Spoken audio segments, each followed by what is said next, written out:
Assalamualaikum warahmatullahi wabarakatuh. Bagaimana kabar kalian hari ini? Mudah-mudahan sehat semua ya. Kembali lagi bersama Ibu Titi. Pada kali ini Ibu akan berbagi mengenai kisi-kisi PAT IPA kelas 8. Ini adalah bagian yang kedua. Untuk yang baru bergabung, jangan lupa like, komen, dan subscribe ya. Terima kasih. Nomor 21, urutan jalannya urin adalah yang betul jawabannya dari rongga ginjal, kemudian masuk ke ureter, kantong kemih, kemudian uretra. Ini adalah urutan jalannya urin. Kemudian nomor 22, hubungan yang benar antara ginjal dan kulit adalah yang betul jika udara dingin ginjal banyak mengeluarkan urin dan kulit sedikit berkeringat. Itu adalah hubungan antara ginjal dengan kulit. Nomor 23, proses pembentukan urin berikut secara berurutan yang benar adalah yang betul A.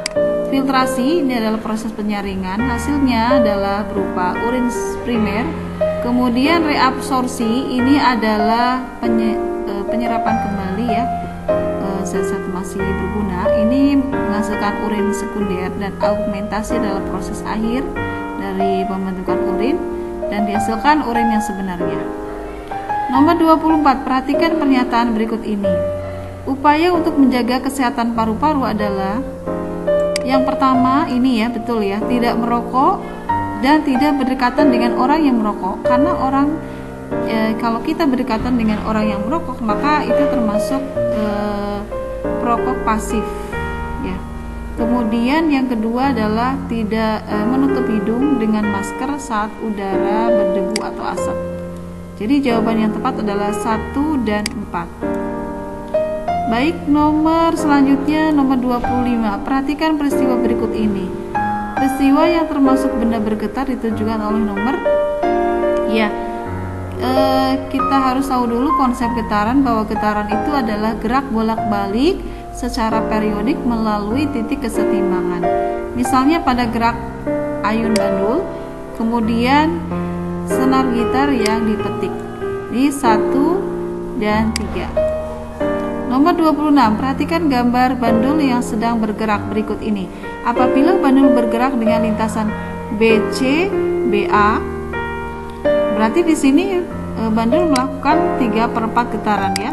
BCPA itu 3/4 getaran atau sama dengan 0,75 ya, 75 getaran, kurang dari 1 ya.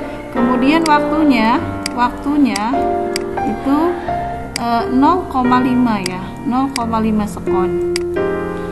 Maka berapakah frekuensinya? Frekuensi itu adalah banyaknya getaran yang dilakukan dalam 1 detik, yang dirumuskan N dibagi T. N banyaknya getaran sudah ada, yaitu 0,75 dibagi waktu yang diperlukan, yaitu sebesar 0,5, yaitu sama dengan 1,5 Hz.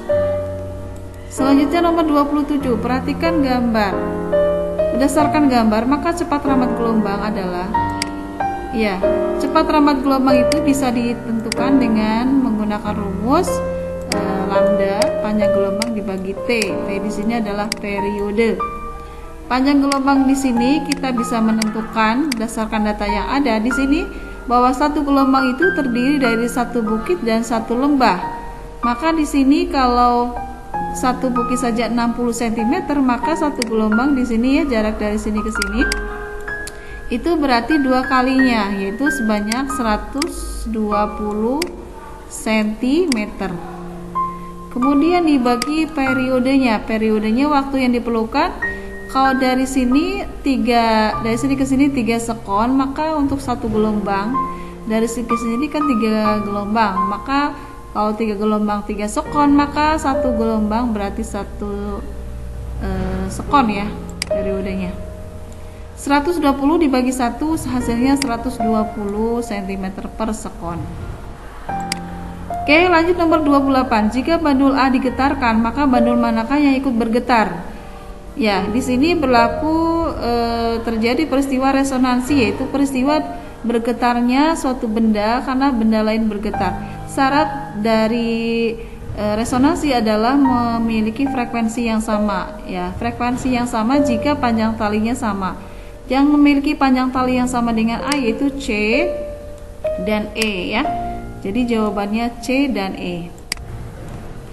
Selanjutnya nomor 29. Rajah menunjukkan 5 buah bandul yang digantung pada dawai logam Mn. Bandul P disesarkan ke sisi dan kemudian dilepaskan. Bandul manakah yang berayu dengan amplitudo maksimum? Nah, berarti di sini yang memiliki panjang tali yang sama, ya, karena yang ikut bergetar itu yang panjang tali yang sama, ya, dengan P, yaitu yang Z, ya. Oke, nomor 30. Berikut ini adalah struktur yang terdapat dalam telinga manusia. Setelah gelombang bunyi sampai di telinga, agar bunyi dapat didengar, getaran berturut-turut melalui struktur. Yang pertama daun telinga, kemudian saluran telinga, gendang telinga, kemudian tulang, dari mulai tulang martil, kemudian tulang landasan, tulang sanggurdi, ya. Kemudian yang berikutnya adalah koklea dan saraf pendengaran. Jadi jawaban yang betul adalah A. Nomor 31 sekarang, bunyi audiosonik memiliki frekuensi. Nah, bunyi audiosonik ini adalah bunyi yang dapat didengar oleh pendengaran manusia, ya, yaitu memiliki frekuensi dalam rentang 20 Hz sampai 20.000 Hz. Sementara yang kurang dari 20 Hz ini adalah bunyi infrasonik. Ini hanya dapat didengar oleh hewan-hewan tertentu seperti jangkrik, anjing, ya. Kemudian yang lebih dari 20 kHz ini adalah bunyi ultrasonik. Ini dimanfaatkan oleh kelelawar untuk beraktivitas di malam hari. Lanjut nomor 32. Getaran yang dikirimkan oleh kapal dasar laut akan diterima pantulannya dalam waktu 1 sekon. Jika cepat rambat bunyi di air laut adalah 1400 meter per sekon. Kita hitung dulu yang diketahui, ya, kita tuliskan. Waktunya 1, kemudian kecepatan rambat gelombangnya adalah 1400, ya. Maka kedalaman laut, nah ini adalah manfaat dari gelombang bunyi, ya. Salah satunya adalah untuk mengukur kedalaman laut dengan menggunakan rumus kedalaman laut itu D, ya. Rumusnya adalah V kali T dibagi 2. V itu sendiri adalah cepat rambat gelombangnya. Cepat rambat gelombangnya adalah 1400, ya. 1400 kali 1 dibagi 2 sama dengan 700 meter. Nomor 33.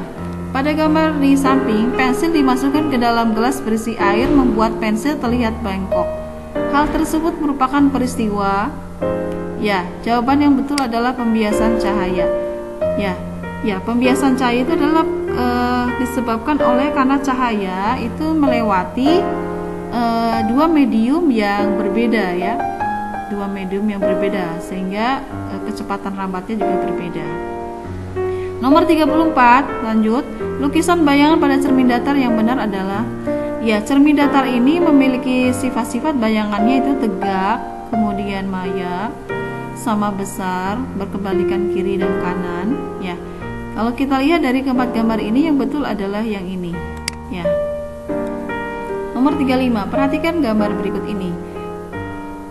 Ya, gambar berikut ini yang menunjukkan pembentukan bayangan dari AB pada sebuah cermin. Berdasarkan gambar berikut ini, bayangan terbentuk adalah ini bendanya, ya, bendanya di ruangan ini. Kita lihat di sini bayangannya di sini.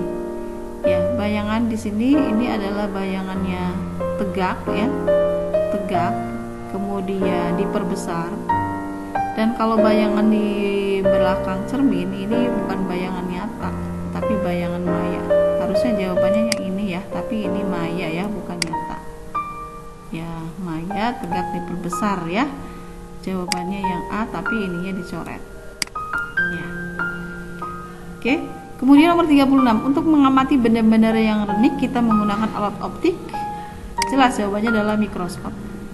Teropong, teleskop ini mengamati benda-benda yang jauh seperti bintang, ya, planet dan lain sebagainya.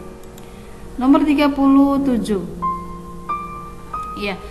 Sebuah benda diletakkan pada jarak 8 cm di depan cermin cekung. Jika jarak serius, ya ini kita ubah ya, jarak fokus aja ya, jarak fokus cermin supaya gampang dalam perhitungan. Jarak fokus cerminnya 6 cm ya. Maka jarak bayang yang terbentuk adalah di sini